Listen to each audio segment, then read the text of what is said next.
Welcome to the Knowledge Project. I'm your host, Shane Parrish. The goal of this podcast is to master the best of what other people have already figured out so you can unlock your potential. We interview world-class doers and thinkers so that you can better analyze problems, seize opportunities, and master decision-making. Every episode is packed with lessons and insights that never expire. If you're listening to this, you're missing out. If you'd like special member-only episodes, access before anyone else, transcripts, and other member-only content, you can join at fs.blog/membership. Check out the show notes for a link. This is a very special edition of the podcast and the final episode of 2021. We're looking back at some of the very best conversations that we had on the Knowledge Project this year, covering a wide range of topics with some fascinating guests. There are 10 different conversations in this very special episode, and I think you'll find there are lessons to be learned from all of them. To start us off, we're going to hear from Kat Cole, who appeared on episode 117 in August. Kat spent nearly a decade in leadership roles with Focus Brands, the global multi-channel franchisor that operates Cinnabon, and a few other brands like Auntie Anne's and Jamba Juice. She started as a waitress at Hooters and climbed her way through the ranks of leadership to eventually become the COO of a global brand. I asked her about the first person to ever bet on her, and our conversation took off from there. She outlined how her belief in the power of possible shaped her incredible career arc. It's time to listen and learn.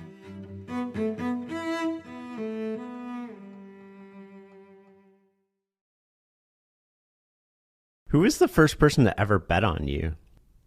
Wow. I would say my mom. Maybe by default, I had to watch the girls. I was 9 years old and she was working 3 jobs. She fed us on a food budget of $10 a week for 3 years, which meant she wasn't home a lot. And so she trusted me. Outside of my mom, what feels like the first person to bet on me was Bonnie, who was the person who hired me at Hooters. She hired me as a 17-year-old hostess. And she was the general manager at the store. She herself had been a waitress, a Hooters girl, and moved her way up to running the restaurant. And she is the one who gave me the ability to move into being a waitress. And she's the one that came to me when the corporate office called and said, we're looking for really great employees to travel around the world to go launch the franchise. And maybe as importantly, she's the first person to call me out and treat me like an adult. I was working 3 jobs in the early days, and I was late pretty often because I was working 3 jobs and it was impossible to juggle getting from one place to the other given the shift time. And she sat me down. I'll never forget it. I remember the exact words. You're great with your peers. I'd love to give you more shifts. I would love to give you more opportunities, but I depend on you showing up on time. And if you're late, other people have to stay later. And I need to know that I can depend on you. And if this isn't enough of a priority for you, that's okay. We can scale back your shifts or you can quit and work other jobs. But I need to know where you are on this. And it was the first time, I was 18. And it was the first time that I really felt like an adult, like a working adult. It was just a job. These were just jobs up to that point. And she so skillfully, with so few words, said so much. And I quit my other 2 jobs. I never thought I knew what I was doing. Never. Not once did I think, yes, I'm going to do that because I know what I'm doing. What I thought was, I can figure it out. You also believe in people. And I thought that this was interesting. You called yourself a positive, no, it was an optimistic. What was the term you used? I've used a few terms, but either a pragmatic optimist or an optimistic pragmatist or a practical optimist. Any of those things that don't seem to belong together. I thought that was really interesting because I also sort of like by default believe in people, and sometimes it comes with a cost. And, you called it a tax earlier. I'm wondering if you can expand on that a little bit. Yeah, I really do believe humans are mostly magic and that we are all just unfinished magic, and we're more likely to be the fullest extent of our magic if other people see us that way first. And I've certainly learned that when I see people for their potential and their possibilities, that they seem to live up to that more quickly than when they interact with others. And I have felt that benefit of being looked at as my potential and felt the need and the ability and desire to grow into that. So the upside of believing in people is so high, and not but, and some will let us down. And the frequency that I'm let down is so low compared to the frequency that I'm proven right in people's potential. And so it just feels like this tax. It's like a single digit percentage tax that is a small price to pay for getting all the upside that comes from looking at people as the great things that they are and the possibilities that they have in front of them. One of the stories that you told that I really want to make sure that we draw out when you mentioned the positive intent before was about chicken wings. And I love this story. So I'm going to get you I've only told it once. Yeah. So I want to hear this story again. I think everybody will benefit from this. Yeah. So I was a waitress at Hooters, and there was a customer that started coming in with some friends every Friday, and he would order 50 chicken wings, which is one giant plate of a mountain of saucy chicken wings, and a couple pitchers of beer for he and his friends. And he would eat them all, they would eat them all, and then call one of us over and say, "Excuse me, there were only 40 wings here, and you need to take it off my bill or give us a discount." And I remember thinking, what do I do in this moment? Because if there were only 40, maybe we screwed it up. So having that default of, yeah, okay, that can happen. But then he did it again the next Friday and again the next Friday. And it became apparent that this was either a game or a scheme to get a discount. And so instead of fighting with him, which some managers and servers were starting to do, because there's no way that was happening. Right. So consistently to only him on a shift. Instead of fighting with him, I just decided before they finished the plate of 50 wings, I rang up and with my employee discount, a plate of 10 wings, had the kitchen produce that, and before they were finished, brought them a plate of 10 wings and smiled and said, "I'm sure we got it right this time. I'm sure there's at least 50 here." And his friends, who clearly knew he was being a bit of a difficult customer, all laughed and like, "Oh, she got you, man." And it was the first time someone didn't fight him. It was almost like customer service judo, where I was using his energy in a way to play the game back to him, but in a giving way. And he never complained again, and he gave me a really big tip. Moving from the restaurant world to the world of professional sports, we're going back to episode number 120 to hear from Chris Bosh.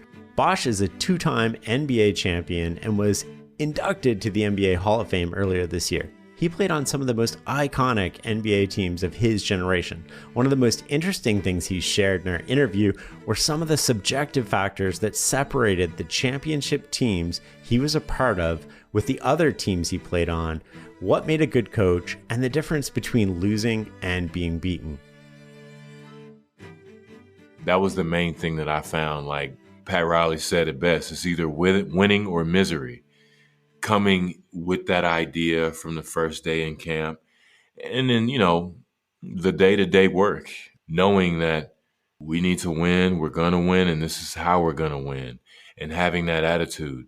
And even for myself as a leader in Toronto, those were things that I had to learn eventually, setting the tone. Being that person, that has to lead these group of teammates into something, hopefully that'll materialize into something. But I saw how the attitude in embracing the tough situations.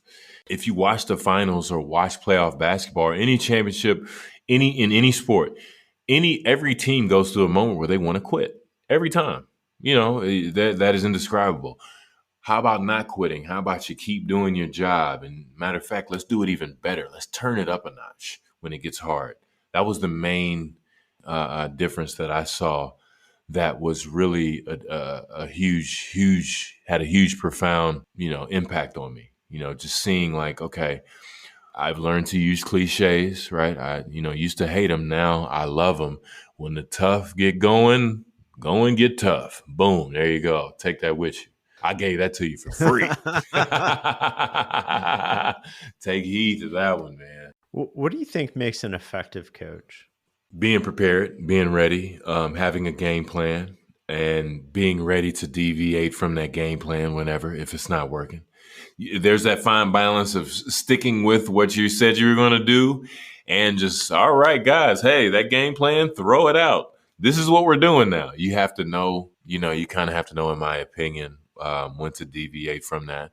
But I think overall, just someone who can connect with their team, can communicate effectively with each member of the team, and that's including their staff as well, and that can get everybody on the same page and keep everybody on the same page. I think, that's really what a coach does, because at the end of the day, the players are going to go out there, and it's about the players. It's nothing a coach can do outside of saying the right things to get the right response out of their players. Other than that, it's just all preparation and thinking ahead. Is there a difference in your mind between losing and being beaten?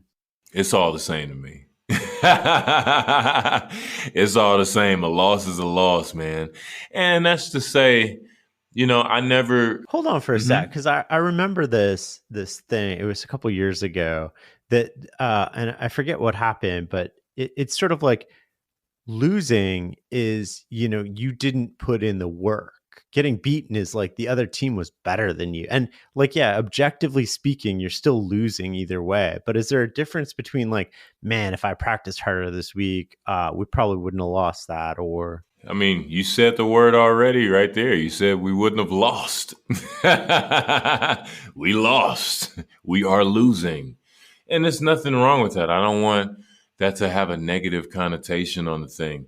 I was brought up in a harsher reality when I was, being taught the game of basketball around extremely competitive people. So there are very extreme competitive thoughts that I have in myself, but this is how I think. Loss is a loss, but whether it's by 1 or 100, that makes me think, like, somebody like, would you rather lose like on the last second shot or just like lose by 100? They said lose by 100. I said, man, I'm losing on the last second shot. That doesn't even mean you had a shot. If you didn't even have a chance, like you won't even want a chance. I'm that person. And yeah, a loss is a loss. If you get beat, okay, a loss. And that's okay. You got beat. That is a loss. It's a win column and a loss column. At the end of every game, you either win or you lose. You can take whatever you want to, whatever lessons you want to afterwards. But let's keep apples to apples, oranges to oranges. Loss and wins. Okay. That doesn't necessarily, speak to your character or speak to your approach. And yeah, if you're not successful, if you lose, that doesn't, mean that you can't take away, well, if I would have done those things. No. How about we do those things this time? And how about we don't lose the game this time? How about we win that jump? That's what I love. And then win it. That's the attitude that's required to be successful, in my opinion, to go for the win. And if you don't, all right, I'll be back, until I win. And then when I win, we're going to keep it going. Next up, we come to a more touching subject that I'm sure has affected a lot of us in some way over the past few years: loneliness. Back in episode 114, I spoke with Nerina Hertz, who is honorary professor of the University College of London and the author of many books, one which came out in 2020 called The Lonely Century. I asked her what the difference is between being alone and feeling alone, and how you can still be lonely in a marriage or relationship. And also about the role technology has played in causing loneliness, but also helping to cure it. And loneliness shaming. We explore that too. Being lonely has a sense of powerlessness attached to it. It's a sense you lack agency. It's about wanting to feel connected. Typically, we think of loneliness as being wanting to feel connected to friends and family, but I actually broaden it to include also wanting to feel connected to your government, wanting to feel connected to your employer. So loneliness for me is about feeling disconnected in a much more existential state, about feeling that you're not cared for, that you're not supported, whether it is by those closest to you, but also whether it's by your government or your workplace. And is it technology that's causing us to feel lonely, or do we go to technology because we feel lonely and we seek out sort of technology as a way to feel connected or find people like us? So when I started my research, I was agnostic about the role that technology and social media played in today's loneliness crisis. But the more I dug into the academic literature, and there's by now, of course, a vast body of this, the more I came to believe that technology was a problem here. Up until about a year and a half ago, it was hard to actually establish definitively whether it was just correlation that people who were lonely were spending more time, for example, on social media, or was it causative? And there was a landmark study that was carried out by Stanford University about a year and a half ago, a real gold standard of a study where they had 3,000 participants, 1,500 in a control group, and the other 1,500 were expressly charged to go off, in this case, Facebook. The results were very clear. The group who went off Facebook for 2 months were significantly less lonely, significantly happier, and interestingly spent significantly more time doing things in person with friends and family. So it wasn't that they just migrated onto other platforms. And since then, there have been a few other studies which have supported this, showing that social media actually makes people feel more lonely. But even our devices play a part here. We've all done it. We've all been in a room with our partner or our family, heads in our phones, not even really hearing them, not present with them. And there was a study where they put a smartphone on a table between a couple, even when the smartphone was turned off, even when neither person was touching the smartphone, the couple felt less empathetic towards each other and less connected. And so there's lots and lots of research on why technology is making us feel less connected to each other. Although I'm actually quite optimistic about the role that social robots and virtual assistants will be able to play in alleviating loneliness. And in my research, I've kind of looked into this a lot. And one example is an Israeli startup. It's a company called LEQ. They have a social robot specifically designed for elderly people. And during the heights of the COVID pandemic, they shipped thousands of these LEQ robots to the United States. And the stories of people who were holed up, isolating, self-isolated, saying, I would be feeling so lonely if I hadn't found a companion in my LEQ. And of course, we know from Japan, where this has been going on for much longer, that people can become very attached to their robot friends and carers, even knitting bonnets for them in elderly people's homes. So it doesn't mean that we need to have a relationship with people to feel less lonely. Go deeper on that. So that's a very interesting and important question. How I see it is that on an individual level, social robots, technology can help alleviate our loneliness for sure. But what does this mean for society? Because if we choose to hang out with our Alexa rather than Alexis, if we choose to spend time with LEQ rather than Eliane, we're not going to invest in the danger is we won't invest in our human relationships. Moreover, the danger is that we'll get very used to having relationships with essentially servants who do what we want and laugh at our jokes and are much more submissive than any human relationship would be. So whilst I do see it as a cure for loneliness at an individual level, I do worry about the ramifications for society should we wish to migrate our friendships to social robots and virtual assistants. I want to come later to a little bit of the implications of loneliness on society with or without robots. But it seems like one of the major problems with loneliness is that there's so much shame in admitting that you're lonely. Why is that? There is a stigma. It's I'd say especially nowadays when the market for popularity has never been more visible. And again, social media clearly playing a role in that it's, you scroll on your feeds and everyone looks like they have more friends than you and is having more fun than you and is more popular than you. And so it's easy to believe that others are more popular than you. And there's something that feels quite shameful about feeling like no one wants to be your friend. So I think there is a stigma. I do think one of the positives that has come out of our shared COVID experience is that we are talking about loneliness much more today than we were in the past.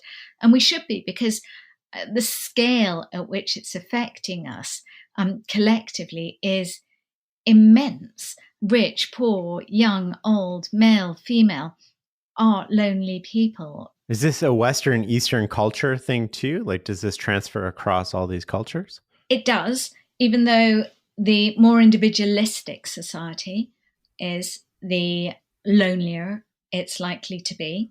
And also, I argue that the neoliberal capitalist mindset, so the dog eat dog, me first, self-interest first mindset, is also inimical ultimately to a world in which we feel connected to each other and feel part of a community. And of course, the East as well as the West has been becoming more neoliberal and more individualistic. You even see this in pop song lyrics. So there were studies done with pop song lyrics which show that in general in the West, pop song lyrics from the 1980s to today have become increasingly individualistic, with words like we, us, and our supplanted by words like I, me, and my.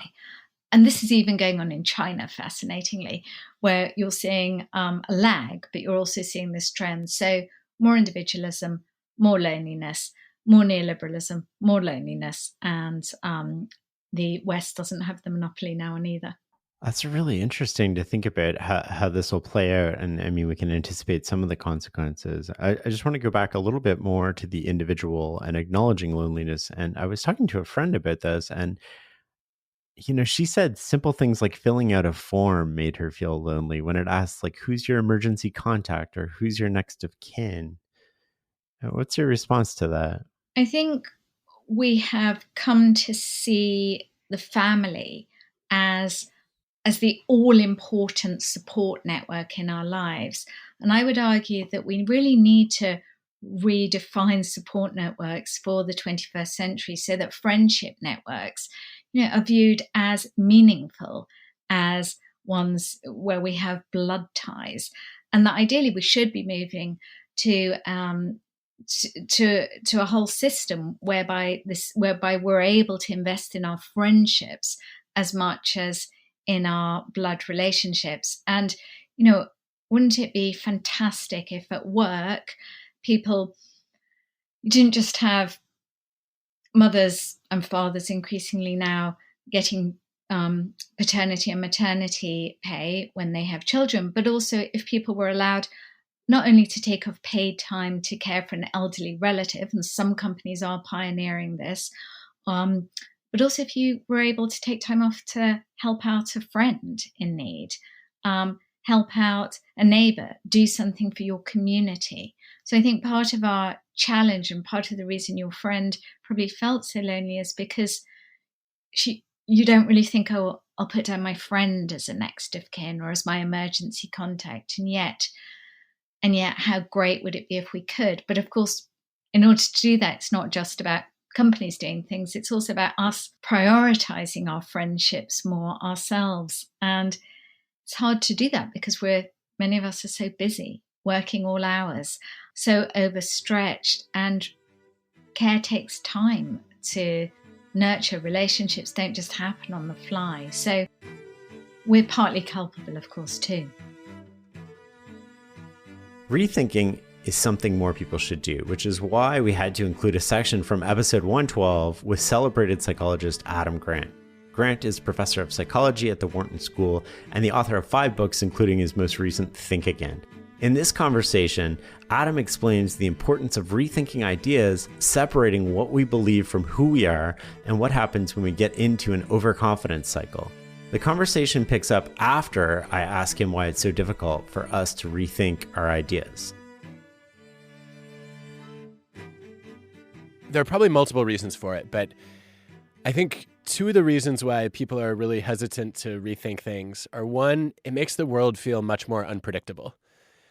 If my views aren't fixed, then who am I? And how do I navigate a really confusing and often turbulent world? And two, it makes me feel like I am not an expert, right? And a lot of us take pride in our knowledge. When I think about power, there's a classic French and Raven framework where they said, look, there's expert power, there's what's called referent power, which is basically being liked and respect, and then there's coercive reward and legitimate power. And most of the bases of power that people have in life come from a position that they happen to hold, right? So my ability to reward you or punish you, my ability to get you to listen to me because I have a role of authority is not something I can carry with me. And so the knowledge I have is one of the few things that I get to hold on to. And the idea that that might be fragile, it not only questions my identity, it also, I guess, questions my status and my standing in the world, which is something pretty uncomfortable to do. Let's double click on that identity concept, because I think that you sort of said our views are almost tied to our identity, and that gets in the way sometimes. This is something I'm always puzzled by, and I feel like I see it in every field. There are professionals in almost every field who not only are interested in particular ways of being or particular practices, but they actually define themselves by living those practices. You know this already, but when I was writing the book, I started thinking through, how terrible would the world be if some professions had not rethought some of their convictions. So imagine, for example, that you went to a doctor whose identity was to be a professional lobotomist, right? That would be extremely dangerous. And yet there was a time when a lot of physicians defined themselves by that method, by that set of tools. We've seen the same thing with police officers, right? Who identify themselves as the kinds of people who would stop and frisk, because you never know where a criminal could be. And we know from the evidence that just had horrendous effects, particularly when it comes to, disproportionately arresting and prosecuting people of color, particularly Black people here in the U.S. We've had teachers and parents who identified with practices that were just highly ineffective and maybe even harmful. And I think that it's dangerous, right? I think that for me, an identity is not about what you believe, it's about what you value. And so I want to have a set of principles. For me, my highest values are generosity, excellence, integrity, and freedom. And I am completely flexible on the best ways to live those values. And so you might come tomorrow and tell me, you know what? The randomized controlled experiments that you do, the longitudinal studies you do, there's a fatal flaw in them, and there's a better way to be helpful and excellent at your job. And I would be skeptical because I believe in science, but I would be open to hearing the idea. How did you get to that point? Like, how do we convince ourselves to attach our identity to values and not beliefs? Like, that's a tricky path, isn't it? Do you think so? I don't know. Like, it seems like it is. Otherwise, we'd just be rethinking all the time. I mean, isn't that part of the fun of being human, though? To me, rethinking it's code for learning, isn't it? Well, it is, but we don't update our views very often. That's part of the issue, our own and others, right? It's hard to see it when we don't do it. It's really easy to see when others don't do it. What is the process by which we update our views? That's a great question. The way that I've landed at thinking about this is to say, look, when you have a belief, you have two options. One is you can subject it to a rethinking cycle. The other is you can fall victim to an overconfidence cycle. So an overconfidence cycle is, something we've all both committed and witnessed probably too many times. But the basic idea is we start by being proud of something that we think we know. And that leads us then to feel a lot of conviction.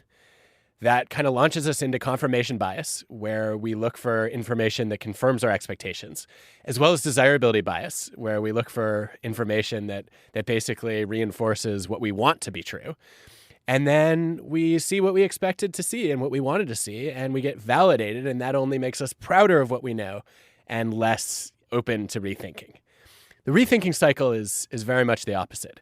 It starts for me with intellectual humility, which is about knowing what you don't know. No matter how much of an expert you are in a given field or a given topic, you have a long list of things that you're clueless about. And being aware of what your ignorance is leads you to doubt your convictions. It makes you curious about what you don't know. And that opens your mind to new discoveries. And then every time you learn something new, it's not this sign that, oh, now I'm an expert. It's this sense that, well, there's so much more to learn, right? And I've made a tiny, tiny dot of progress in, a whole universe of knowledge. And I can't wait to see what I learn next. And so I think one of the things we need to do is we need to give ourselves permission to enter rethinking cycles. And there are a lot of ways to do that we could talk about. But Shane, I'm going to ask you about this because a couple years ago, you wrote a post about how we should have more second thoughts. And I had literally started writing about that. I think it must have come out around the time that I was writing the Think Again book proposal. And I had proposed a tentative title for this book as Second Thoughts. I was like, this is amazing. You're on the exact same wavelength as me. And this is what you do for a living, right? You rethink things. You also ask the Farnham Street community and your whole audience here at the Knowledge Project to rethink a lot of their convictions. So where do you start your rethinking cycles? And how do you know when it's time to enter one? I think I've just summed this up as outcome over ego. And so I usually try to wrap my outcome or wrap my sense of identity or ego in the outcome. And that's something I learned when I was working for the intelligence agency, right? It wasn't about me having the best idea. It was who's got the best idea, because that's going to get the best outcome. And then you sort of grow up in an environment where that becomes, I would say, the norm by and large. It's hard in a knowledge environment though, right? Because you have so much of your worth. You want to contribute to something. I think there's a biological need to contribute to something larger than us. And if your identity, you're not mechanically making something, you can't see, there's nothing tangible to what you're producing, then you effectively are a knowledge worker in one way or another, and then you're paid for your judgment. So if your judgment isn't right, what is it? And then what you do is you force your way, right? You don't intentionally sabotage other people, but you only look for confirming evidence. You're not open to changing your mind because your sense of identity is tied to being right, because that's how you contribute to the organization. It's interesting, but not at all surprising to me that you really learned this in the intelligence community, because the way you're describing your process of rethinking is exactly what I learned from studying super forecasters, right? Which is they will often come in to making a judgment and say, okay, the only way to have a better shot at being right is to recognize all the places where I'm wrong. And I love this practice in particular that came from one of the super forecasters in the book, Jean-Pierre Begum, who, when he forms a tentative opinion, will actually make a list of the conditions under which he would change his mind. And I've actually started doing this over the past few months because I don't want to get locked into something that was, maybe sort of a soothing belief, but ultimately one that's not going to serve me well. I want to end with sort of this question that people say a lot in organizations, because I think you'll have a good response to this, is people say, I'm entitled to my opinion. And, that's their way of ending the conversation and saying, you can't change my mind on something. How do you respond to that? Yeah, you're entitled to your own opinion.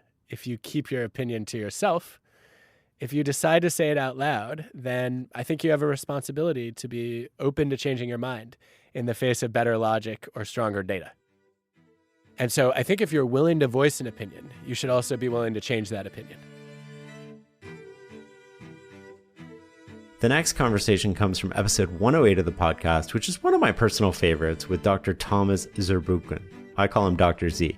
He's currently the Associate Administrator for the Science Mission Directorate at NASA, where he seeks big questions about the universe and our place in it. When something goes wrong with a mission, he's the one answering to Congress about what happened. So naturally, I had to ask him about his decision-making process. The conversation picks up after I ask him how he manages $3 billion in public resources and what strategies he uses to decide when to launch and when to stop a mission from deploying.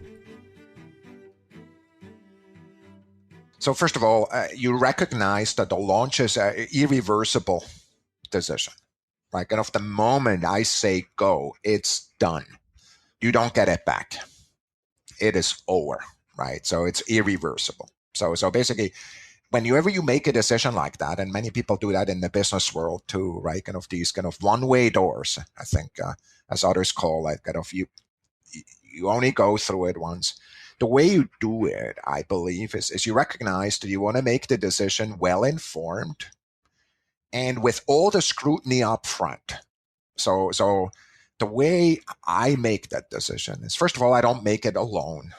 I put in the room the people, the best people that I know, kind of from the engineers, but also the policy people. And, and I actually have people who don't report to each other. Like I have an engineering organization, just the way we built NASA over decades, that we have an engineering organization that talks about just engineering without any other encumbrances, right? The question just is, will it work? What's the likelihood for it to work?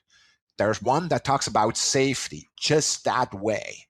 Is it going to be safe, right? Kind of no other if then, so that's their focus. And so you basically, the way you make the decision is you bring together that kind of course you work. You recognize, by the way, the most important thing is to empower the team, right? Kind of, I mean, frankly, I'm not the most important guy in this. I'm just making the decision to live with it, and I'm the guy in the congressional hearing, right? If something goes wrong. So everybody knows that, right? So I will make the decision. And it's not a vote. It's one decision by one signature. The only signature that matters there for most of these missions is mine, right? Kind of, because I take the accountability, right? But I would be a fool to not listen to the others. So for me, you really get to know, with big decisions, I actually spend a lot of time meeting the teams. I've built space hardware. I can sense how good it, I listen to the team. I listen to the things that are not said. I basically figure out whether they're scrutinizing each other, whether we have a lead that squashes opposition. Those are all warning signs. You want to see whether I look at mistakes people are making. By the way, I don't care if they make a mistake, but are they making stupid mistakes and over again? Are they disciplined, right? So all that stuff, kind of, it's years of work that come together to that decision where I said, yes, we launch. Where are you when you make that decision? Are you in a room with other people? Are you alone? Are you walking? Are you running? What are you doing when you actually make that call? In many cases, I'm in a room with other people. But if I'm not sure, I will take a break. And I think well when I run. I think well in the shower in the morning. So, I mean, there are kind of points of clarity. If I'm not sure, I will never push into a decision. I mean, the way I always go is I go backwards, right? Suppose I'm sitting in the congressional hearing and I just blew up X and Y. Can I explain how I made the decision in a way that it made sense there? Space is hard. And by the way, every once in a while, we will fail. And I remind everybody of that. If you want to not fail, you're in that safe space over here. That's irrelevant. That's not how NASA got to where it is. It's not because people played it safe. It's because we do take risks. We do leave the launch pad, even though we know it's dangerous. With 1.5 to 3% likelihood, it will not make it out of the Earth's gravity, statistically speaking. So we take that risk, right? So just that itself, I will never. One of the things I really believe in is don't get pushed.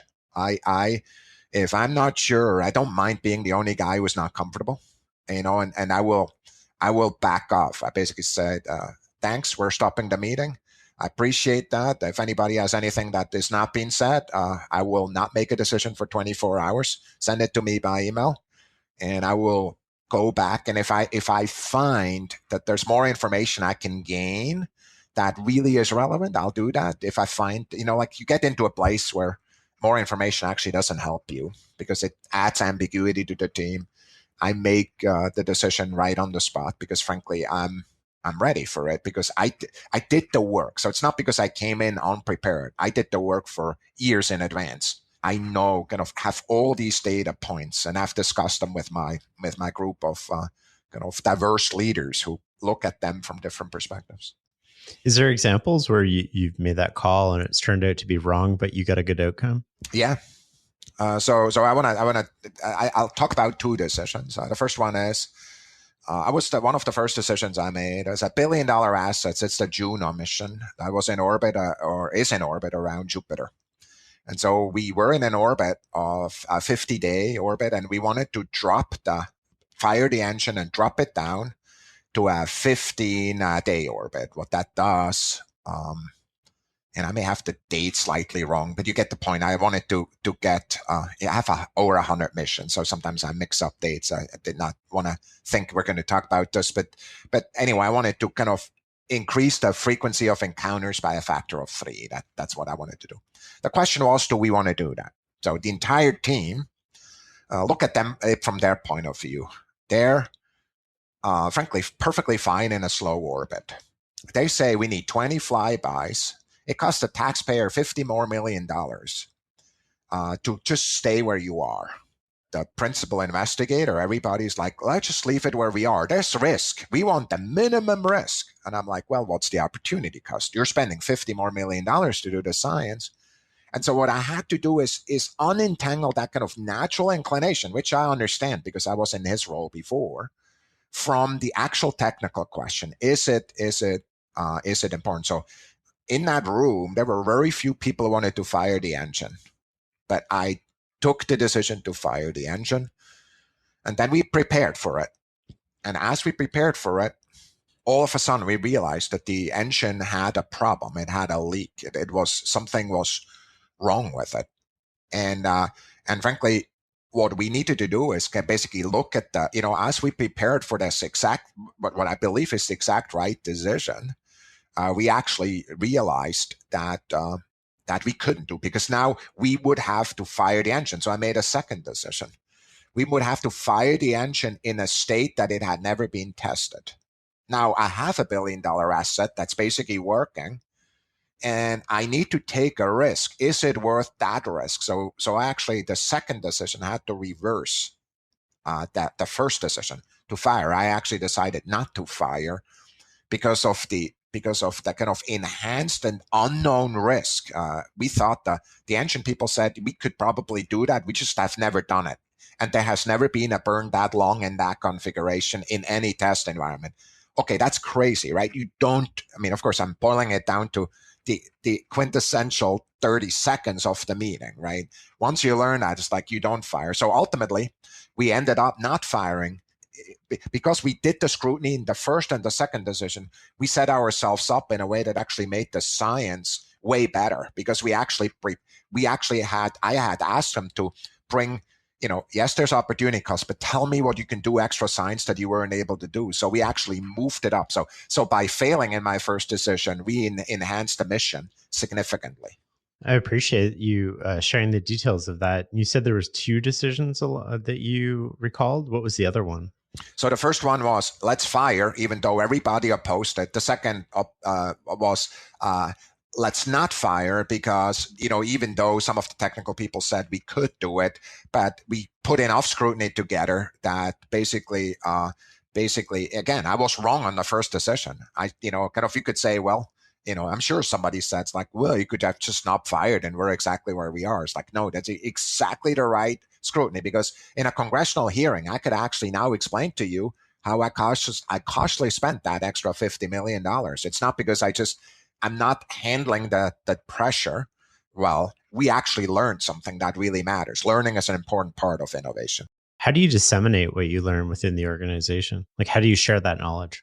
That's actually a really good question, and I struggle with it. And basically what happens to me on a given day, I make multiple decisions, right? And for me, what I've started to do is sit down and talk people through the decision. It's almost like, see what I'm seeing. This is what, and really create that rigor in the organization and kind of show how the decision path goes, right? I asking questions out loud and talking through it. And so that's what I'm sharing in the leadership team. I worry sometimes just because NASA is so hierarchical, right? Because of the fact that only one signature matters, my schedule is oversubscribed by a factor of 10 every week, right? So I say no a lot more than yes relative to my time. That's my most important good, right? So for me, the question I'm asking, I'm spending enough time to actually disseminate things into the organizations, because it would be helpful for them to actually know this is the scrutiny we're putting on it. I try to do it and I ask people to do it, but I just want to tell you, it's a question on my mind that I'm currently thinking about. I'm not, And the reason I'm saying it, it's like I see some of the same mistakes over and over again. It's like, no, I don't want, like, for me, what I really hate, if you really want to tick me off, come show up and tell me everything is low risk. That makes me believe you haven't understood your job, right? Don't make me feel good. Make me feel scared, and then make me feel comfortable because you're dealing with all the risks. Don't come and say it's all low risk. It is not low risk. It's rocket science. And so for me, it's like, and at the beginning, everybody came with this because, these organizations have their histories, their leaders, like some leaders don't sleep well if they have problems, so they have pain aversion. It's a big leadership weakness, like, to not be able to carry worries with them, and those worries pulling them down. So, that the whole organization behaves in a way that they never bring a worry to you. You still have them, but you don't know them, right? So you get surprised, and I'm like, no, I need you to be worried more than me. Then I'm feeling comfortable. I don't want you to be calm. I need you to be worried. That's what I want.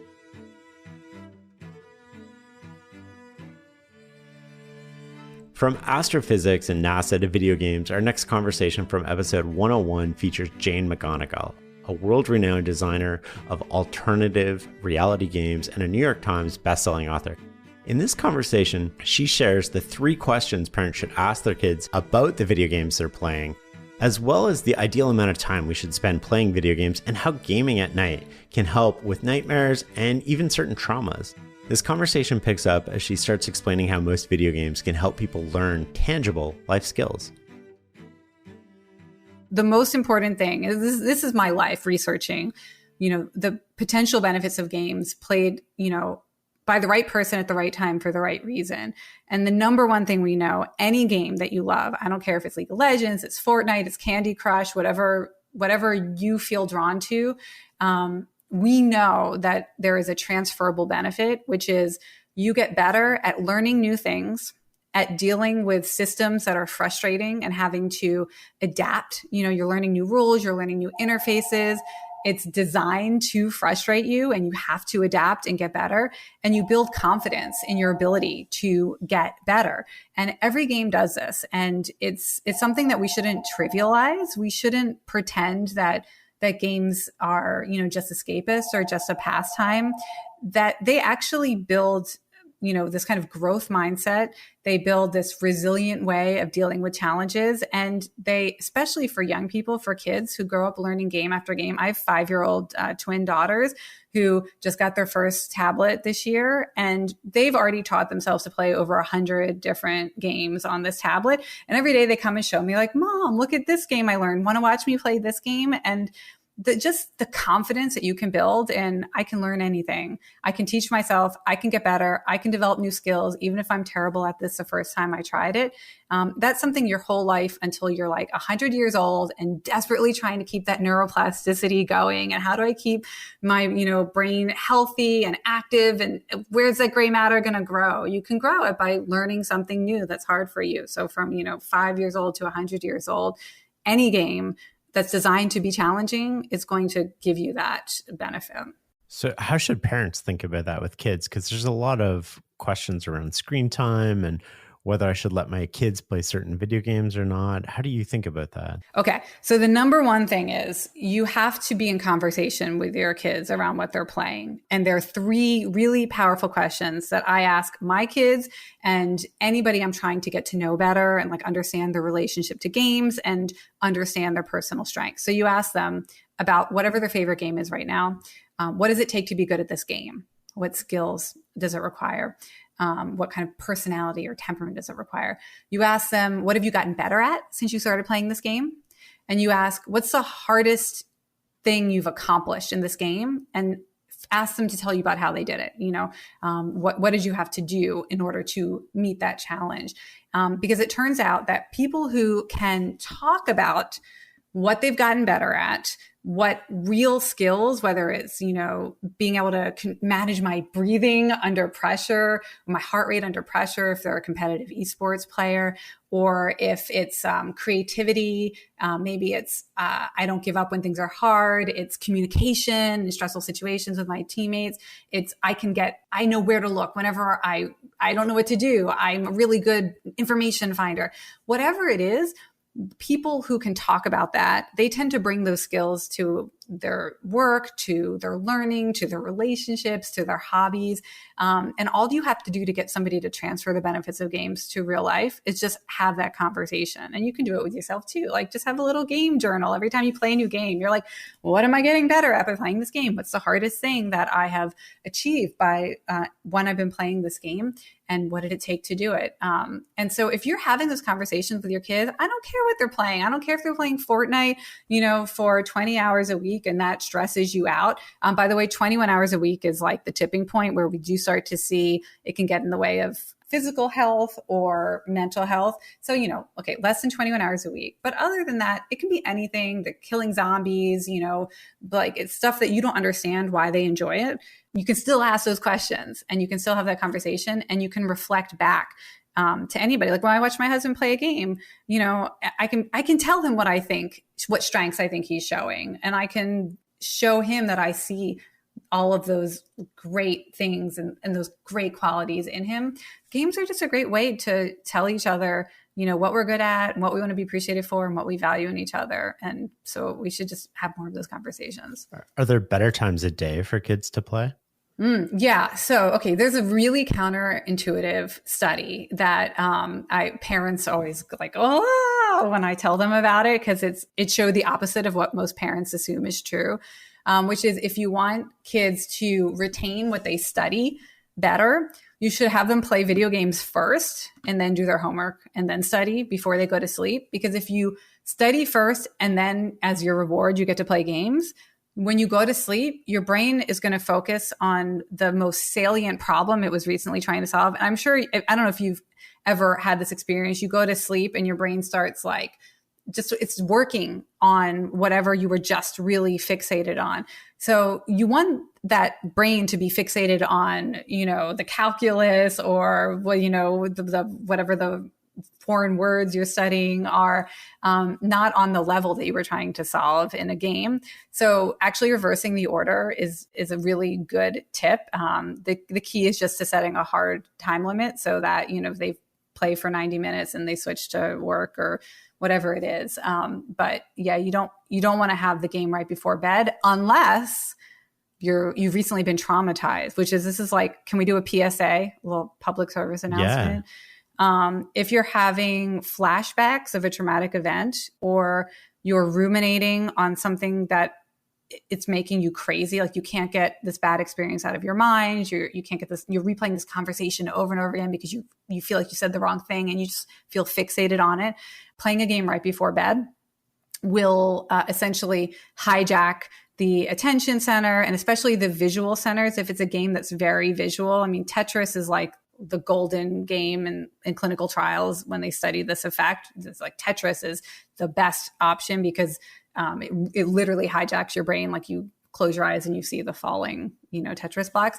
But any game that can really focus your attention will make it less likely for you to be then lying in bed trying to fall asleep with all these negative thoughts or having nightmares and flashbacks that you can't control. So yeah, you should play the game right before bed if you're dealing with that problem. But otherwise, do something else like you're learning or your, whatever your growth stuff is, do that before bed instead. It'll stay in your brain better. Is there a difference between the benefits we get from single player games versus multiplayer games? Yeah. I say right game, right time, right person. If you're trying to control your attention, you might have an easier time with a single player game.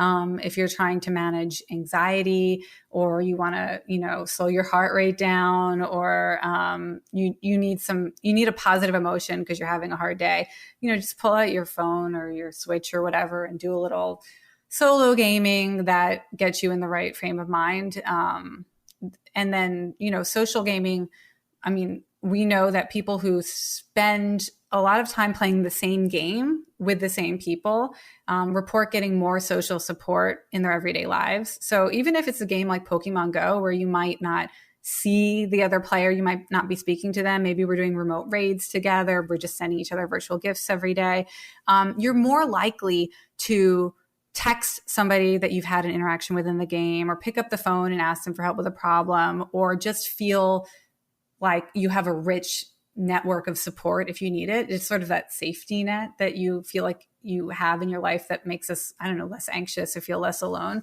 If you play the same game with the same people, League of Legends, whatever it is.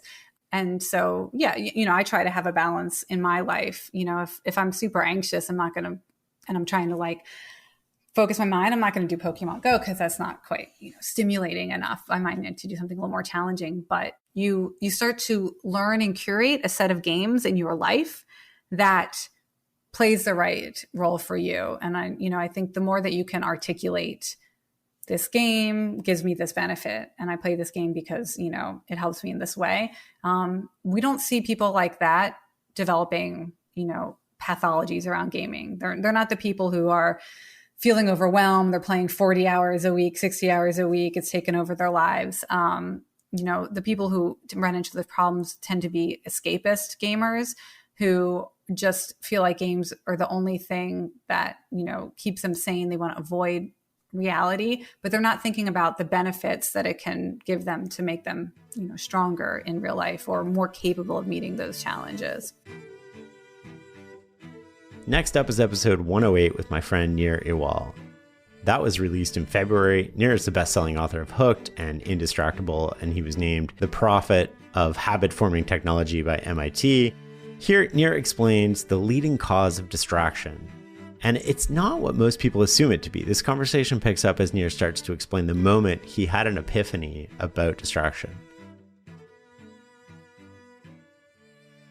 There was one seminal moment that really made me reconsider my relationship with distraction. It was when I was with my daughter one afternoon, and we had this just daddy-daughter time planned, just this afternoon to play together. And I remember we had this activity book that daddies and daughters could play different games. So there was Sudoku, make an paper airplane, and there was to get to know each other, ask each other this question, like a conversation prompt. And the question was, if you could have any superpower, what superpower would you want? And I remember the question verbatim, but I can't tell you what my daughter said, because in that moment, for some reason, I decided to look at my phone and have to check something. And my daughter got the message that I was sending, that whatever was on my phone was more important than she was. And when I finally looked up from my device, she was gone. She left the room to play with some toy outside, and I'd blown it.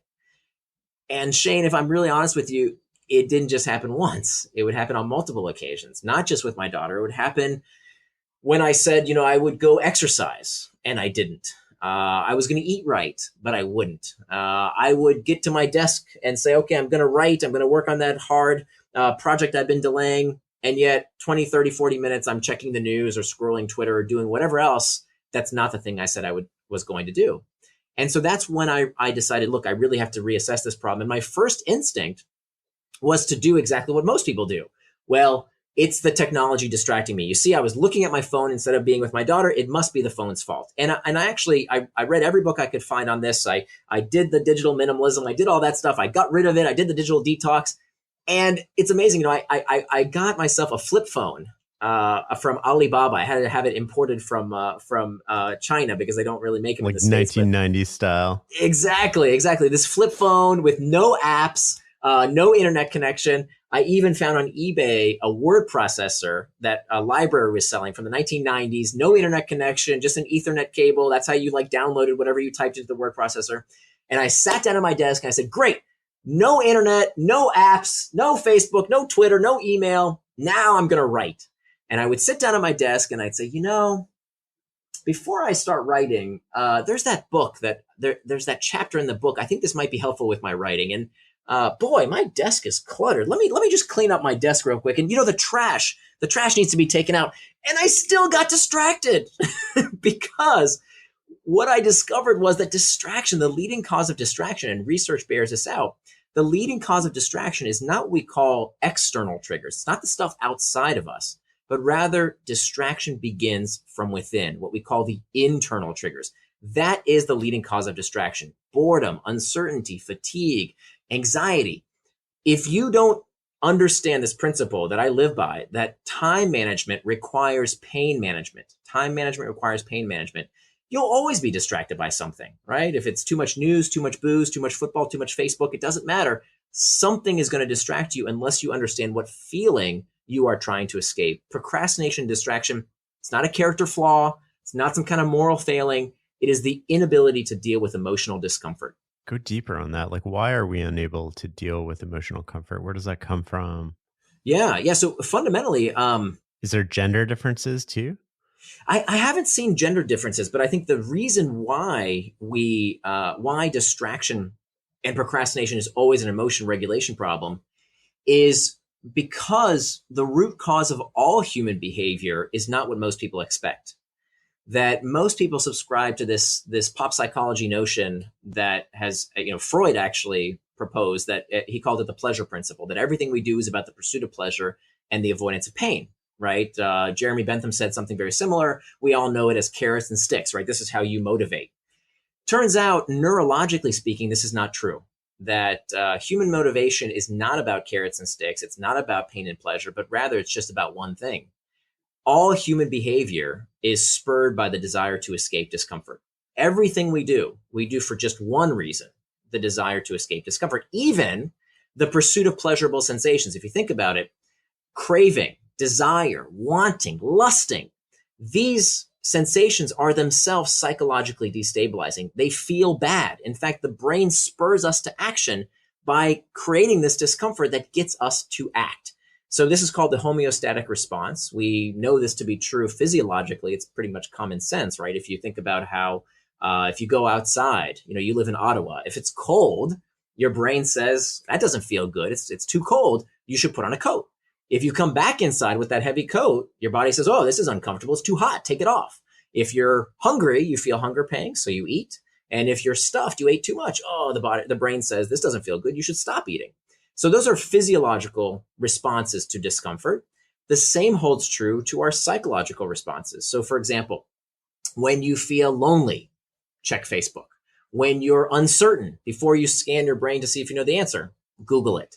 When you are bored, oh my goodness, tons of solutions for boredom, right? Sports scores and stock prices and the news, right? Let's think about somebody else's problem halfway across the world so we don't have to think about what's going on in our own lives. Right? So lots and lots of solutions, commercial solutions, are offered for these emotional discomfort that we seek to escape. So that's why the first step to becoming indistractable is not to blame the technology. It's not to shame yourself. It's to claim responsibility for these uncomfortable sensations by mastering the internal triggers. And this is worth talking about for just a minute, that most people out there, when it comes to distraction, they tend to fall into these two buckets of what I call blamers and shamers, right? The blamers, they say, it's Facebook, it's the iPhone, it's my boss, it's my kids. That's why I'm not doing what I said I was going to do. I don't accomplish my goals. I missed this deadline, or I did this and I didn't do what I said I'm going to do. It's because of this stuff outside of me. They blame, or this is what I hear all the time these days. It's the modern world, right? As if you can do anything about any of that stuff. You can't change any of that stuff. There's no magical time machine to go back in time before these technologies existed. So that's futile. The other extreme, and this is the camp I used to fall into, is what we call the shamer. The shamer doesn't blame things outside themselves. They shame themselves, right? They say, oh, there I go again, getting distracted. I have a short attention span. I have an addictive personality. I'm not a morning person, right? They label themselves with all of these self-defeating images of themselves, self-images that make it even worse. Why? Because the more shame we feel, the more of these internal triggers. Shame is a very uncomfortable internal trigger. The more we feel of that internal trigger, the more likely we are to seek escape with, guess what? More distraction. So we don't want to be a blamer. We don't want to be a shamer. We want to be what we call a claimer. A claimer claims responsibility not for how they feel. This is a really important point. You cannot control your feelings. This is a myth, right? You can't control your urges any more than you can control the urge to sneeze. If you feel the urge to sneeze, it's too late. You already felt that urge. What you can control is how you respond to that feeling, how you respond to that urge. So when you feel the urge to sneeze, do you sneeze all over everyone and get them sick? Or do you take out a tissue and cover your face so you don't infect others? So that's where the word responsibility comes from. It's how we respond to those internal triggers, to those uncomfortable emotional states, so that when we feel boredom, anxiety, fatigue, loneliness, whatever the case might be, do we escape that discomfort in an unhealthy way by getting out of our heads, turning on the TV, reading the news, going on email or Facebook or whatever, or do we deal with that discomfort in a healthy way that propels us forward? A couple things you said there strike me as really interesting, and maybe you can pick up on one of these threads, which is like, one, we sort of have habitual responses to things, even though we control them. When I'm looking at Facebook in line at the supermarket or something, it develops a habit. And then the other thing that you said that really struck me was how when we shame ourselves, our identity becomes within that shame. And then that becomes self-reinforcing, because if you tell yourself you're always distracted, you're always the person that does this, I mean, that just becomes more and more of the case. That's what you see, what you expect, and you become powerless in a way. I'd love to hear you sort of like riff on those two things. Right. And this is definitely something that the tech companies take advantage of, that the internal triggers are part of the hook model that I describe in my book, Hook, that they attach themselves to that uncomfortable emotional state, the boredom, the uncertainty, the fear. They know that you are looking for a salve. You are looking for some kind of solution. And so whatever you habituate to, whatever you turn to with little or no conscious thought, will be what your brain will look for to solve that problem as quickly and efficiently as possible, which is something to be aware of. We have to be careful with that. Now, the way we short circuit that is to understand what is that discomfort. And this is, of course, nothing new. Plato talked about this 2,500 years ago, the Greek philosopher. He called it akrasia, the tendency to do things against our better interest. And he asked this question. He pondered, why is it that even though we know what to do, why don't we just do it? This isn't a modern question. This is an ancient question. This wasn't a question that just came up with Facebook and the iPhone. People have always been distracted by one thing or another. And the answer is, it's always this inability to deal with discomfort in a healthy way. And I think part of the problem, particularly today, it's a relatively modern phenomenon, is that we have this aversion to discomfort in an unhealthy extent. What do I mean by that? Of course, pain doesn't feel good. It's not meant to feel good. It's meant to spur you into action. But that doesn't mean that feeling bad is bad. That in fact, feeling bad can be very good. That if we think about, how many books today have happy in the title and preach contentment and, tell you that if you follow this 5-point plan, you're going to reach nirvana, as if you're not constantly happy, something's wrong with you. And that's totally ridiculous. That I would argue that from an evolutionary basis, you wouldn't want a species of Homo sapien to be happy and contented all the time. If there was ever a group of Homo sapiens that was happy continuously, our ancestors would have killed and eaten them, right? That would not be a beneficial evolutionary trait. You want people to be perpetually perturbed. You want them to want more. That's what gets us to hunt, to invent, to create. That discomfort, that wanting more, can be rocket fuel to propel us forward. And so that's why it's very important not to run away from that discomfort, but to harness it to lead you towards traction rather than distraction. So how do we learn to deal with that discomfort? Like, how do you teach your daughter to deal with that rather than solving her problems? How do you teach adults to deal with discomfort instead of running away from it or thinking that it shouldn't happen at all? Because a lot of people seem to grow up, at least in the Western world, where they feel like, it's somebody else's responsibility to make them happy or take care of problems for them. Right. No, I think that this is I think the age, the question of our age, and I think this is a good place because I realize we jumped into the conversation without kind of defining some terminology. I think words are really, really important when it comes to this subject. So let me just back up just for a quick second and talk about what is distraction really. I mean, we use this term, but what does it actually mean? And I think the best way to understand what distraction is to understand what distraction is not. So most people will say the opposite of distraction is focus, right? I don't want to be distracted. I want to be focused. But that's not actually the opposite of distraction. The opposite of distraction, if you look at the origin of the word, the opposite of distraction is traction. That both words come from the same Latin root, trahare, which means to pull. And both words also end in the same 6 letters, A-C-T-I-O-N, that spells action. So traction, by definition, is any action that pulls you towards what you said you were going to do, things that you do with intent, things that help move you towards your values and help you become the kind of person you want to become. So those are acts of traction. The opposite of traction is distraction. Distraction is any action that pulls you away from what you plan to do, anything that is not done with intent, anything that moves you away from your values and pulls you further away from becoming the person you want to become. So this isn't just semantics. This is really important because I would argue that any action can be traction or distraction. What do I mean by that? Let me give you an example. I would sit at my desk every morning before I embarked on this line of research. I would sit at my desk and I would say, okay, I'm going to work on that big project. I'm going to finish that blog post. I'm going to work on that proposal. I'm going to get to work at that thing I've been delaying. No more procrastinating. I'm going to do it. Here I go. But first, let me check some email, right? Because that's a worky task, right? That's something I have to do at the end of my day anyway, right? So let me just go do that right now. And what I didn't realize is that I was letting distraction trick me into prioritizing the easy and the urgent work as opposed to the important work. That this is the most pernicious form of distraction, the kind that we don't even realize is pulling us off course. Because if I sit at my desk and I start playing Candy Crush, well, okay, obviously that's a distraction. But if I'm checking email thinking I'm productive, but really I'm not working on that thing I know I should do that's more important, that is also a distraction because it's not what I plan to do with my time. Conversely, anything can be traction. So don't believe these chicken little tech critics that say video games are melting your brain and Facebook is melting your brain and everything is melting your brain. Ridiculous. The science doesn't support that at all, right? That if you plan to spend your time playing a video game or scrolling social media or watching a YouTube video, great. There's nothing wrong with it, as long as it's done on your schedule, not the tech companies. So the time you plan to waste is not wasted time. Any distraction can be turned into traction by simply making time for it in your day.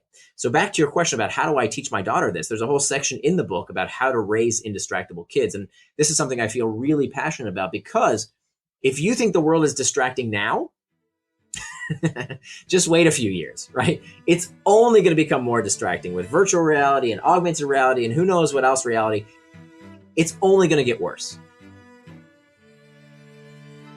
Mastering distraction is the first step to creating great work. But once you've mastered that, you have to actually start creating. For advice on that, we took to episode number 105 of the podcast with Seth Godin, which was our most downloaded episode of 2021.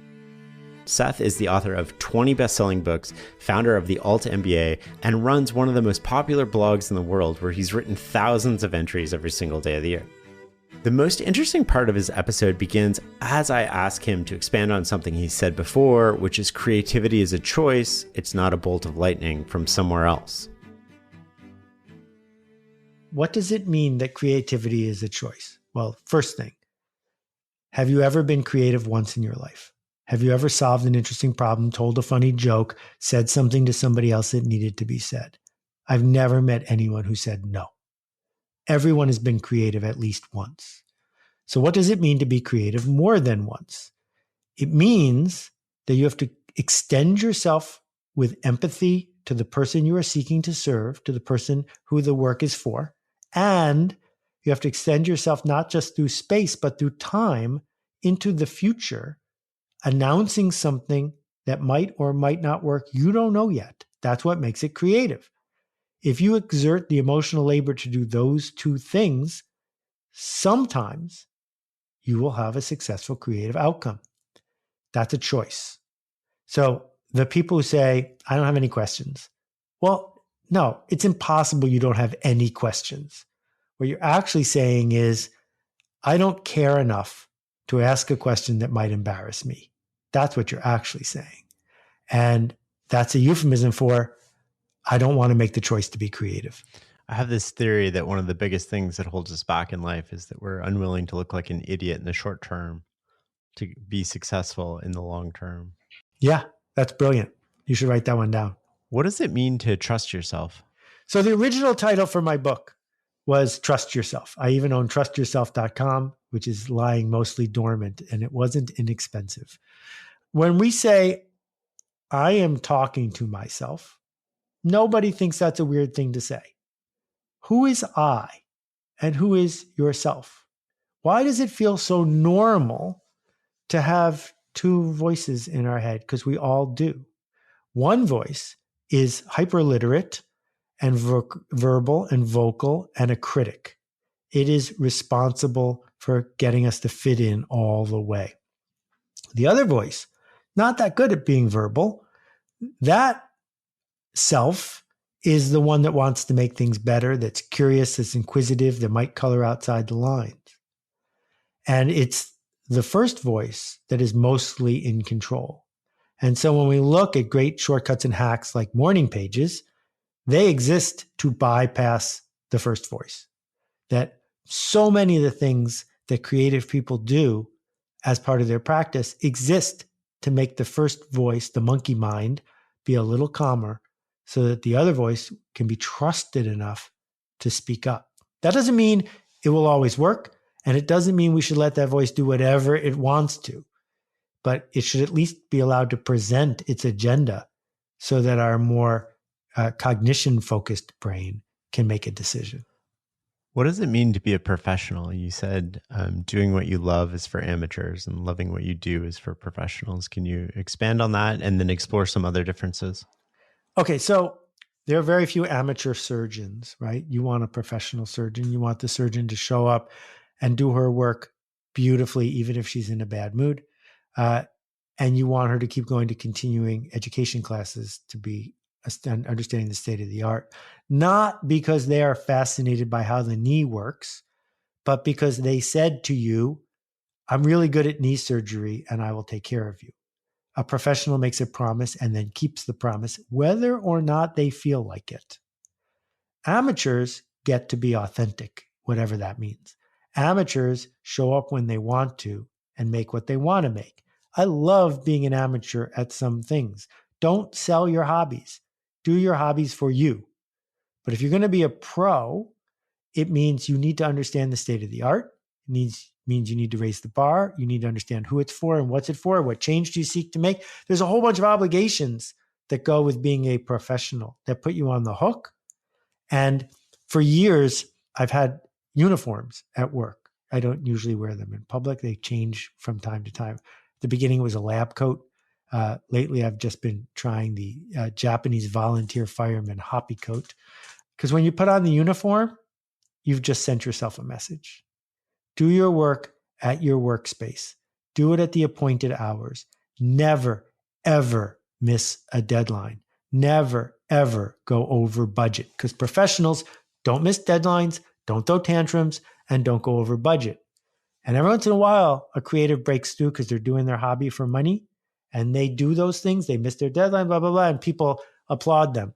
And then eventually they fade away because the industries we work in, they want to work with professionals. How do we define work? Well, there's the work, and then there's work, the verb. For me, the work is what the professional said they would do. And there are definitely times that the permission marketing, the phrase that enabled me to be an author, came to me in the shower, right? But it didn't come to me in the shower accidentally. It came to me in the shower with intent. I went into the shower and I was getting close to the self-appointed deadline. And I said, I'm going to stay in the shower until I have a name for this thing we do here, even if the water gets cold. And we only had a 40-gallon hot water tank at the time. So I knew I didn't have a lot of time. I was in there to do work. And I think as we get more and more privileged, where our work looks so much more like what people used to think of as hobbies, we can get confused by the fact that our work is a hobby. It's not. And treating it like our work, I think, helps us make it better. You mentioned earlier something, and I forget the context, but maybe you can expand on it, about meeting the spec. Talk to me about that. I know I've been ranting, so thank you for giving me this platform. This is beautiful. Keep going, man.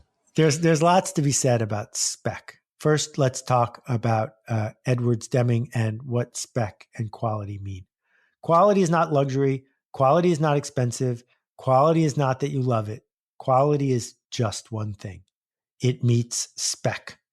So if I look under an electron microscope at any part of a Lexus, which is by any measure the highest quality car there is, under an electron microscope, it's filled with defects.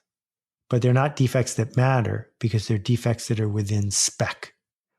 And so we begin by understanding what is the spec of the work we're going to do.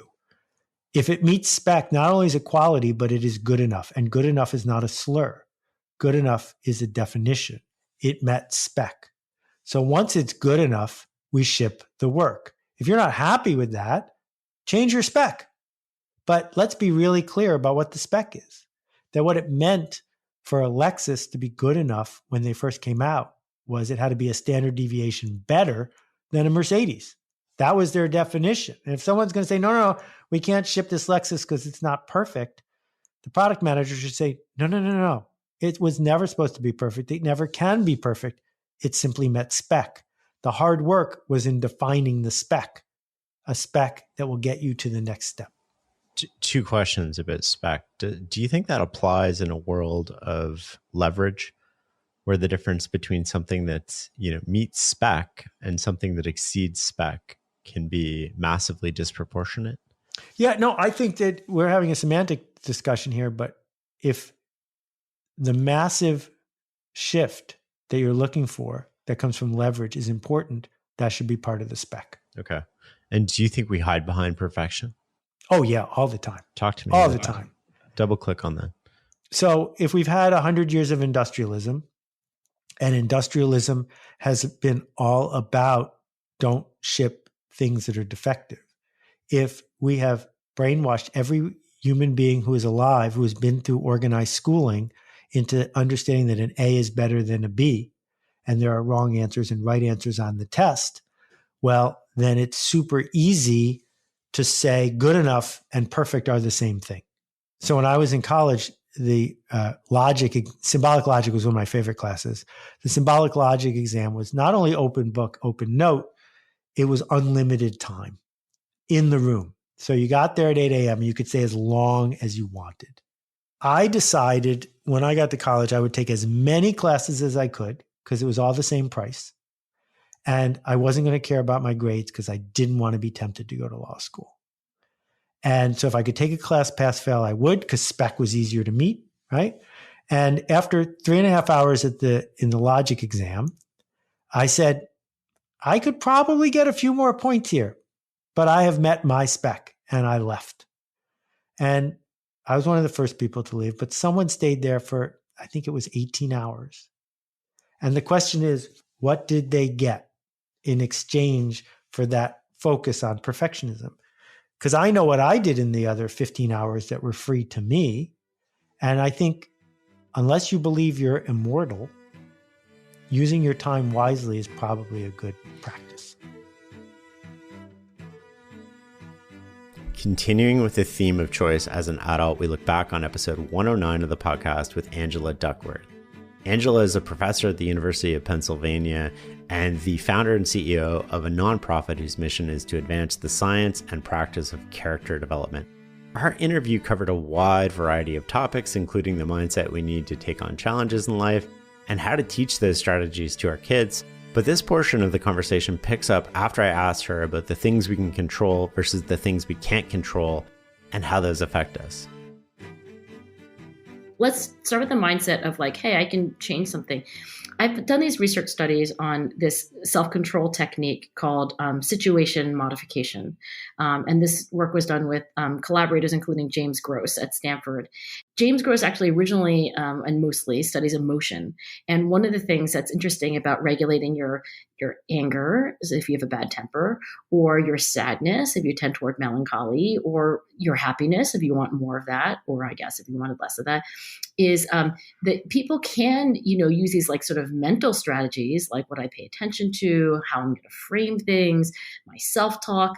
But also you can just change your actual situation. So for example, if you constantly get into arguments at Thanksgiving with your brother-in-law, then maybe you should sit at the other end of the table, or like not go to Thanksgiving with your brother-in-law, or like make sure that like you're watching football while your brother-in-law is like cutting up the pie, right? So we extended that in a study of middle school. Well, actually, we've done it in all different age groups. I'll tell you about a study we did with high school students where we randomly assigned high school students to watch this little video. It was about 5 minutes long. And then we told them some more things, but the intervention wasn't very long. And we were like, you can change your situation. Like people think when they have to exercise self-control to like study or do well in school, they think it's all willpower. But like actually, like you could, for example, put your phone in another room. Like you could make sure that you study in a place that like people aren't walking into and out of all the time. So in that study, there was a control group that learned about willpower and how important it is to like, use willpower to accomplish your goals. And then there was a neutral control group. And what we found is that the condition that increased academic goal attainment best was the one where you just explain to kids like, hey, you can modify your situation. And I think that idea that like your situation isn't just like fixed or set, but something you can agentically, intentionally modify is one of the most important lessons that you could learn in life. I love that. I think that there a lot of people are passive about life. It's like life just happens to them and things just happen to them. And it's sort of like you can put that in the victim mentality sort of mindset, but it's deeper than that in a way, right? It's like I have no agency over anything. It's not necessarily about the story. It's just sort of like this general passiveness too. And I believe in a very active life. Where did you learn that? Like, why do you think you have come out on that end of the continuum? I don't know. I mean, I first got that phrasing, I think it was from Graham Duncan in a conversation we had in New York. And he just sort of recounted this story to me about one of his friends actually was driving with this portfolio manager, and I think he actually wrote about this on his blog too. But they were driving, and then this car swerved out and almost hit him. And the guy driving the car was like, why does this stuff always happen to me? And it was just a very revealing sort of mindset, right? And it comes back to sort of that question, which is like, what are the mindsets that are going to enable us to capitalize on life, in part in bad situations, capitalize on bad, capitalize on good, intelligently prepare to put us on the path to success? I think you're on to something very important. And I guess I have a fondness for like, great psychologists in their 90s, because I have been calling Al Bandura a lot. He is the psychologist at Stanford, I think he's 96 now, who coined the term self-efficacy to describe the belief that you can do something if you try, right? So self-efficacy about physics would be like, I could learn physics if I tried. And I had this conversation with him, a couple weekends ago, actually, where I asked him, I was like, Al, you've spent your whole life studying self-efficacy, but there was this other person whose name is spelled Rotter, but I think it's like Dutch or German. Anyway, so I'm going to mispronounce it as Rotter. But Rotter studied locus of control. And locus of control was, to me, like super similar. So I asked Al, like, what's the difference? Because in locus of control theory, you either have an internal locus of control or an external locus of control, right? So life kind of happens to you, or that would be the external, or like, you're in control. And he said, oh, there's a very important difference. I'm more interested in saying that like I can control, my behavior, not necessarily that behavior is going to like magically make everything the way I want. What locus of control is about is more just like, in the grand scheme, is the actual outcome going to be, my doing or not? Because like all I want to say is that people have agency over their behavior. over their performance, not necessarily like that you're going to get hired just because you are the most qualified candidate, but that you could control like your own behavior and performance. So I think that's a very important nuance here, because I don't think that we want to teach our kids that they have like control over like whether the coronavirus vaccine is going to be made available in their municipality, in 1 month or another, or, or whether they're going to get into a certain college, because those things are a bit downstream. But where I really agree with Bandura, first of all, that we do have control, we do have agency, and that it's dramatically more productive to, when you think about your own behavior, that you think about that you really pay attention to the things that you can control. And I wonder, you probably haven't, or maybe you're more well-read than I. Have you ever heard of Howard Thurman? No.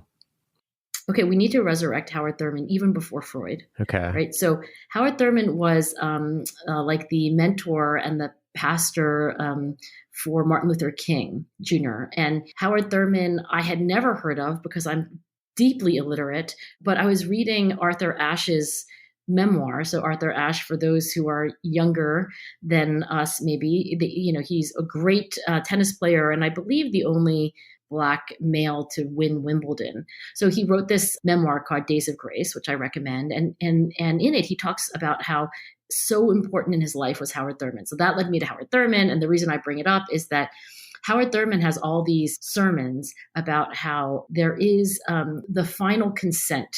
He was like, you cannot like change that you were born into a racist society. You cannot change that you were born into a certain family, but you can always change how you react to it, right? Like you're responsible for how you react to it. And Viktor Frankl said the same thing about his experience in the concentration camps, right? That terrible things can happen to you over which you do not have control, but you can control your reaction. And I don't want to even say that you can control it 100%, but I do think you have some control over your reaction. And I think this agentic view is accurate and adaptive. How do we as parents instill that mindset in our kids? I asked Al Bandura this. I said, do you think that you could learn as much from failure as you could from success, right? Because there are all these like adages and aphorisms about failure, especially in startup land. And he said, oh, this one, I 100% believe mastery experiences, success experiences are what really build this, sense of agency.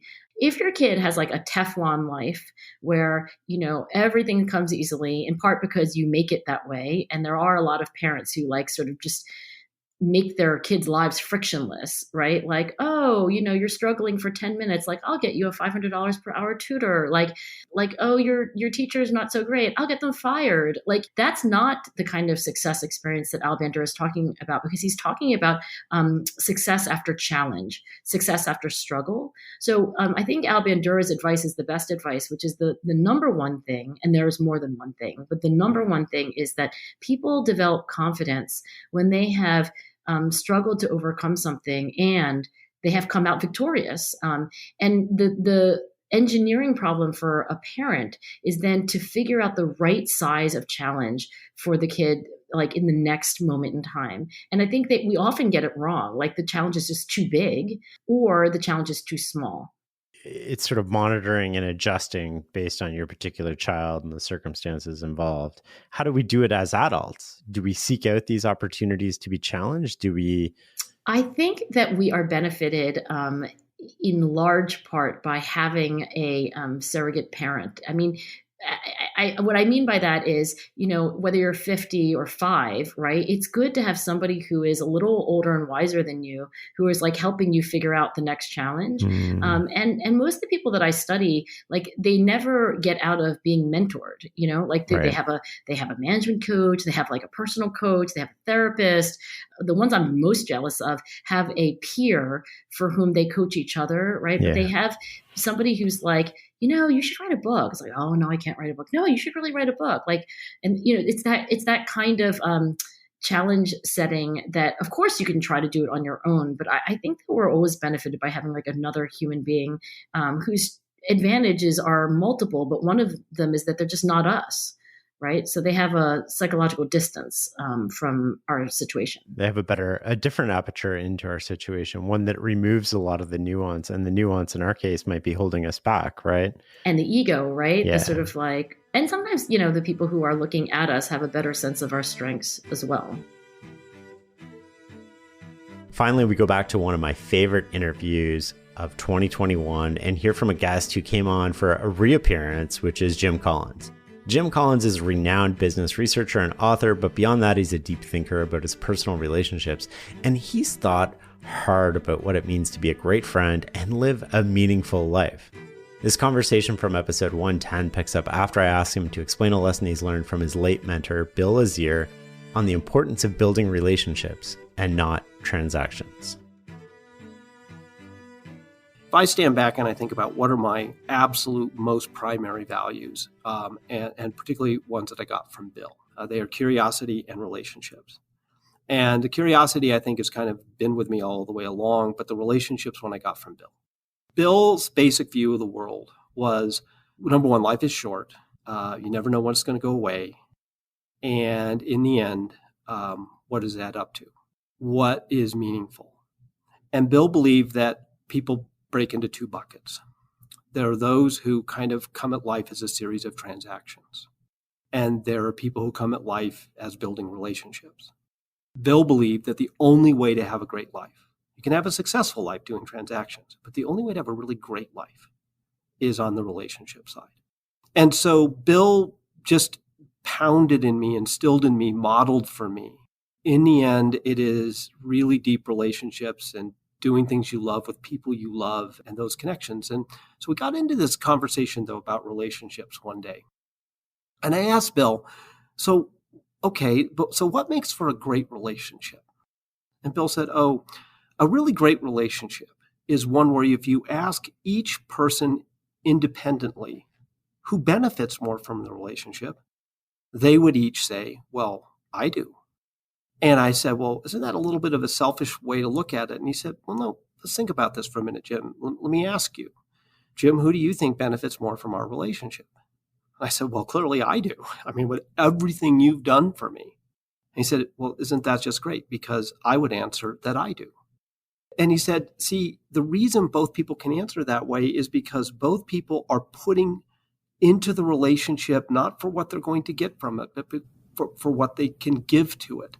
And because both people are doing that, both people would feel that they are the ones who are the ultimate beneficiary because of how much the other person gives. Everything we do here at the Good to Great Project is relationship oriented. I mean, there's not a single day that goes by that we don't think about what is the relationship element of this decision, of how we handle something, of whether how we say yes or no. Everything goes back to relationships. One of the other lessons you learned from Bill was the trust wager. Talk to me about that. Bill had this really interesting stance on trust that ultimately affected me. And so let's make this both human and intellectual. When I left Stanford to launch out on my own, and in our last conversation, I described launching out on my own and the fear of that and the commitment and so forth. And when I sort of left the relatively cloistered world of a place like Stanford, you kind of hit a broader world, and certain assumptions about how trustworthy people are might get dashed by events. And I don't want to call people out on this, but just suffice it to say that to my great shock, I discovered that some people actually genuinely weren't trustworthy. I'm just naive in some level, right? But when I've had people like Bill Lazier in my life, or I'd met people like Jim Stockdale, or Peter Drucker, or people that just they're just of such a character caliber that I was in a very rare group of folks. And so I asked Bill, have you ever had your trust abused? And he said, oh yeah, of course. I've had my trust abused. It's just part of life. But then he gave me this, it was one of this great mentor moment. He said, Jim, this is one of, now that you're starting to have this experience and really experience it, you need to decide what is your opening bid when you are establishing a relationship with someone, when you're interacting with the world. Is your opening bid to assume trust, to assume that someone is trustworthy and to grant them the full benefits of that. That's your opening bid. And that trust can be lost, but the bid is trust. Or is your opening bid to not trust, but the trust can be earned? So many aspects of your life will be affected by which fork on that you take. That's a stance on life. And I said, well, it seems to me, Bill, you've chosen the trust bid as the opening bid. And he said, yes, I have. I said, but Bill, brutal facts, not everyone is trustworthy. And the brutal fact is some people will abuse that trust. So have people abused your trust? And he said, of course they have. And he went on and he described a situation of somebody who was quite close to him, who had abused his trust, and it had cost him enough that he said it hurt, right? Not just emotionally, but financially as well. And then there's this little kind of cul-de-sac on the whole thing that Bill has, which is the notion of you don't leave yourself exposed to a catastrophe, right? In such a way that if you trust your, let's say your CFO, and you never look at the books, and then you discover one day that you had a problem and your company is bankrupt, you always pay attention to the cash flow. You always watch the numbers. You always keep an eye on things. Like you don't. It's not like you become disconnected from reality. But he said, I never left myself open to catastrophe. Beyond that, yeah, that one hurt. I said, well, did it change your approach to trusting people? He said, no, it's just part of the cost of living. And then he went on and he described it as upside and downside. And this sort of gets into it just simply hard-headed. This was a hard-headed view. He said, I've come to the conclusion when I think across the iterative relationships and interactions and aspects of life that there is far more upside in an opening bid of trust. And there is far more downside in an opening bid of mistrust. It all goes to the question of people. If you really basically want to have your life, whether there be people in your company, whether they be people in your life, whether they be your friends, whether they're people you rock climb with, whatever it is, the very, very best people will respond to the bid of trust. The best people will be attracted to that. And you want the best people to be attracted. And the second is, he said, have you ever considered the possibility, Jim, that your opening bid affects how people behave? If you trust people, you're more likely that they will act in a trustworthy way. So it's a double win. It's the best people, and they'll behave in a trustworthy way. The flip side is, if you have an opening bid of mistrust, the best people will not be attracted to that.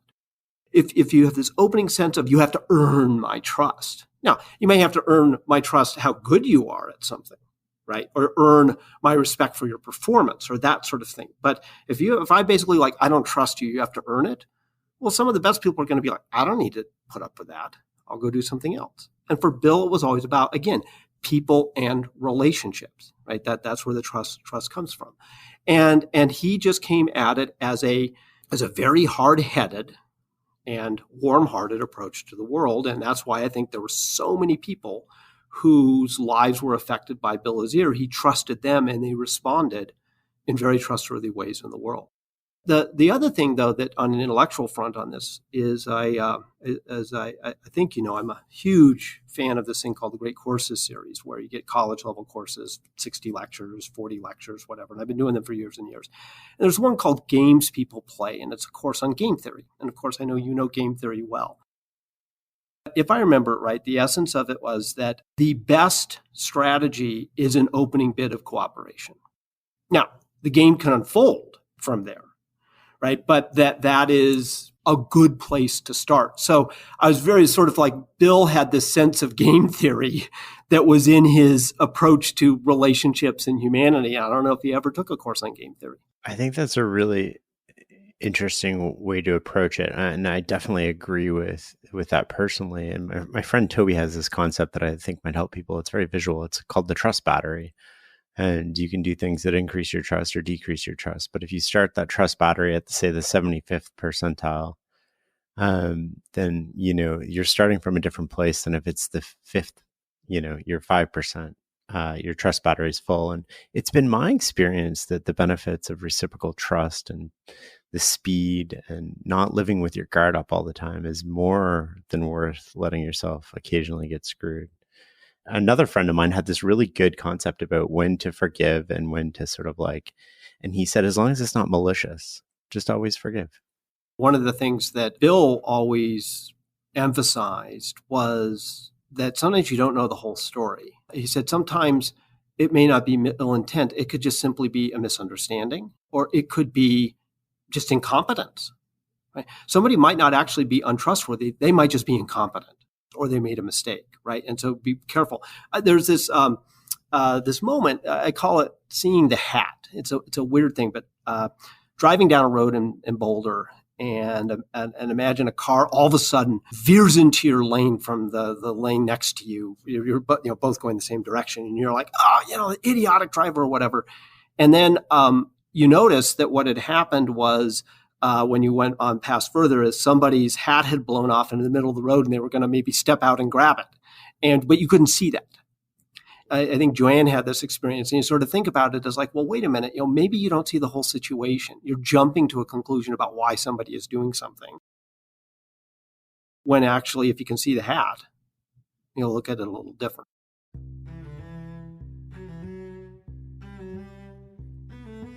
I think that's a great place to end this conversation. I really appreciate you taking the time and explaining it, and I think it's a perfect point to leave on. Till next time. Yeah, no, I appreciate you, man. I appreciate it. Yeah, my pleasure. Thank you. I've really enjoyed it. Oh, my pleasure. This was great, Shane. It's so good to see you again. No, we can't end it. You haven't told me what I should rethink. I'm going to push for this. The Knowledge Project is produced by the team at Farnham Street. I'd love to get your advice on how to make this the most valuable podcast you listen to. Email me at shane@fs.blog. You can learn more about the show and find past episodes at fs.blog/podcast. To get a transcript of this episode, go to fs.blog/tribe or check out the show notes. Can you do me a small favor? Go online right now and share this episode with one friend who you think would love it. Thanks for listening and learning with us. Till next time.